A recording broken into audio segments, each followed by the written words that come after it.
He took a stock from 200 rupees to 9,000 rupees in 3 months. Not a startup, not a tech company, a cement company. He borrowed money from India's biggest banks using receipts for securities that didn't exist. He moved the entire Indian stock market by himself. And when a single journalist published a single article on a Tuesday morning in April 1992, he lost everything in 48 hours.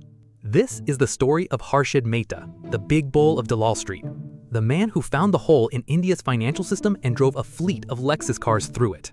Jordan Belfort ran a boiler room in Long Island and scammed retail investors out of $200 million. Harshad Mehta used India's entire banking system as his personal ATM. The total? 4,000 crore rupees. In today's money, over $3 billion. Same playbook, different country, bigger scale. Paneli Moti, Gujarat, July 29, 1954. A baby born into a modest Gujarati Jain family. His father, Shantilal, ran a small textile business. Nothing remarkable, nothing special, just another middle-class family in the crowd. When Harshad was young, the family moved to Mumbai, then to Raipur in Chhattisgarh, where his father's health required a drier climate. School in Raipur, ordinary performance. No signs of greatness, no signs of danger. Just a boy who loved cricket and had a talent for conversation.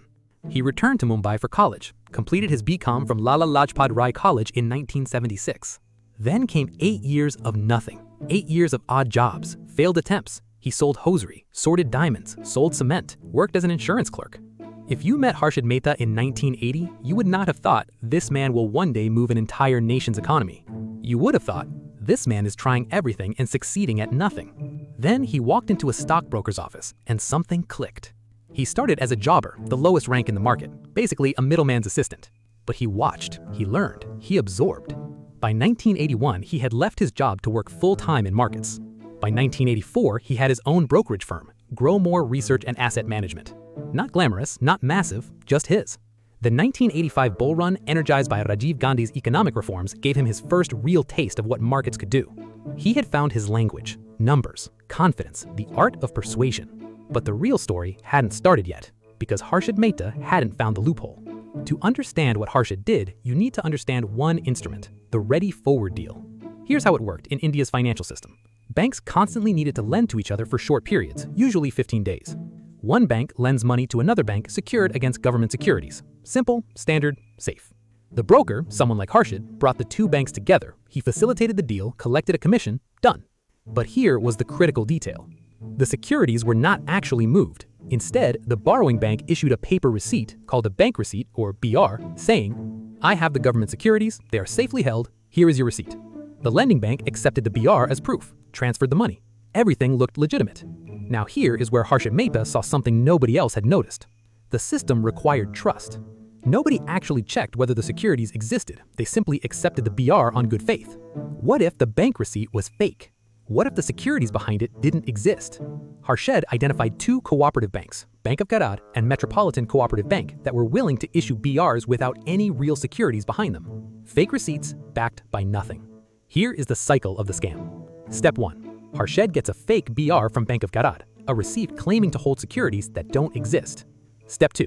He takes that fake BR to a large nationalized bank, SBI, National Housing Bank, UCO Bank. He says, "Here is the security, lend me against it." The bank trusts the receipt and issues a check. Step 3. The check is made in Harshad Mehta's personal name, not the bank's name, his name.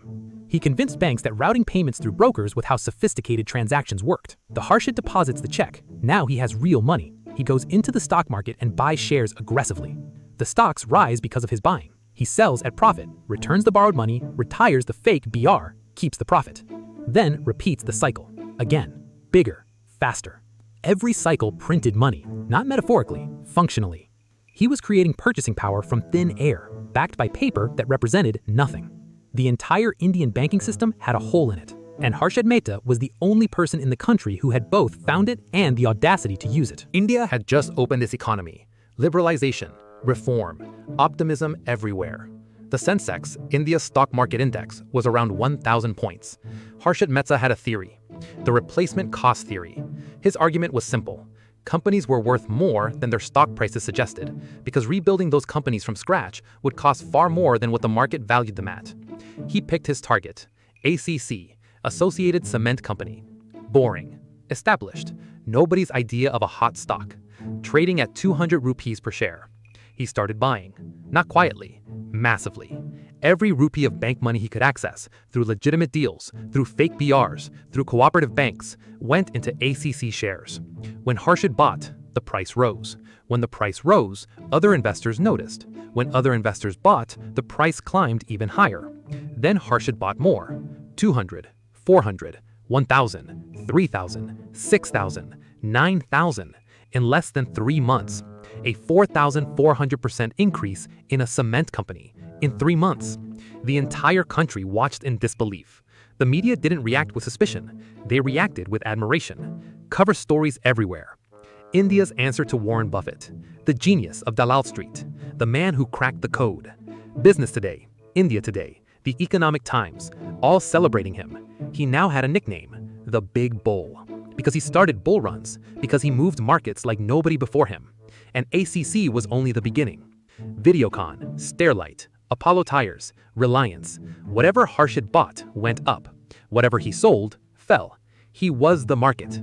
The Sensex exploded from 1,000 points in 1990 to over 4,500 points by April 1992, a 350% bull run. Millions of ordinary Indians invested for the first time. Teachers, small business owners, retired government workers. They trusted the big bull. They followed his trades. They had no idea they were standing on fake bank receipts. By 1992, Harshad Mehta was not just a stockbroker, he was a symbol. He lived in a 15,000 square foot penthouse in Mumbai, with a swimming pool, a golf putting green, on the top floor of a high-rise. He drove a fleet of cars, 9 in total, Toyota Lexus, Rolls-Royce, and others, at a time when most Indians had never even seen a Lexus. He threw parties the city couldn't stop talking about. He wore expensive suits. He gave interviews like a movie star. Every conversation began with his latest theory, the replacement cost theory, the scarcity theory, the water and gold theory. He once explained, water is essential for life, but costs almost nothing. Gold has no real use, but is extremely expensive. Why? Because gold is scarce. Some stocks, he argued, were like gold, rare, irreplaceable, worth far more than people realized. And people believed him, because prices kept going up. And when prices rise, the person who predicted it sounds like a genius. At his peak, Harshad Mehta had borrowed between 3,500 and 4,000 crore rupees from India's banking system, through fake BRs, manipulated ready-forward deals, and cooperative banks acting like printing presses. He built a machine that generated money from nothing. India's entire banking system was worth around 1 lakh crore rupees at the time. He had personally siphoned 4% of it. One man, one loophole, 4% of a nation's banking system. But there is one problem with machines built on nothing. The moment someone looks behind the curtain, they collapse instantly. Sucheta Dalal was different from the other journalists covering Harshad Mehta. While others wrote stories about his genius, she asked a different question. Where is the money actually coming from? She had covered Indian financial markets for nearly 10 years. She had seen bull runs before. She had seen confident men before. Something about Harshad's lifestyle, the penthouse, the Lexus fleet, the parties, didn't make sense. Stockbrokers earned commissions. Good stockbrokers earned good commissions, but Harshad was living like the money came from somewhere else entirely. She started asking questions, making calls, following the paper trail. Most of Dalal Street thought she was wasting time. Most financial journalists in Mumbai were basically Harshad's fans. Then a source arrived, with documents. Documents showing that payments worth crores of rupees, which should have gone to banks, were being routed through Harshad Mehta's personal accounts. She checked everything carefully, made calls, verified the information. Then on April 23, 1992, a Thursday morning, Sucheta Dalal published a single column in the Times of India, one article, revealing how Harshad Mehta illegally used the banking system to finance his stock market buying. Not a book, not a documentary, one newspaper column. 3 days later, everything collapsed. The article spread, and within hours, the banking system began realizing what had happened. Banks that had issued checks to Harshad started checking their books. Banks that accepted BRs from him suddenly needed to verify the underlying securities. The securities weren't there. Phone calls started, then panic, then total chaos. The Sensex, which had reached 4,467 points, began collapsing. Not slowly. 4,467, 4,200, 3,800, 3,200, then 2,529 within months, a 43% crash. Every point the market lost represented ordinary Indians watching their savings disappear. The teacher who invested retirement money, the shopkeeper who invested life savings, the retired government worker who trusted the big bull. None of them knew about fake BRs. None of them understood ready-forward deals. They simply trusted the man everyone called a genius. The CBI launched its first major financial investigation. Harshad Mehta was arrested in November 1992. 27 criminal charges, more than 600 civil suits. The State Bank of India claimed he had illegally taken 500 crore rupees. National Housing Bank claimed another 1,200 crore. Other banks claimed hundreds more. Total scam estimates ranged from 4,000 crore to modern estimates as high as 30,000 crore rupees. The chairman of Vijaya Bank committed suicide after issuing unauthorized checks to Mehta. India was in shock. The country had just opened its economy. The stock market was supposed to be India's future, and it had been broken from the inside by one man in a Lexus. But Harshad Mehta was not finished. While in custody awaiting trial, he won a seat in the Indian parliament from prison. As an independent candidate, he won. Parliamentary immunity temporarily protected him from prosecution, and he fought back aggressively. He hired India's best lawyers, gave interviews from jail, claimed he was being used as a scapegoat, that the real culprits, banks, politicians, regulators, were walking free while he alone took the blame. Some people believed them. Then, in 1993, from judicial custody, he claimed during a press conference that he had paid 1 crore rupees in cash to Prime Minister P.V. Narasimha Rao. The allegation shook India. An inquiry followed. Nothing was fully proven. But the accusation itself showed who Harshad Mehta was. He never accepted defeat quietly. He kept fighting. 600 civil suits, 27 criminal charges, case after case. Before his death, he was convicted in only 4.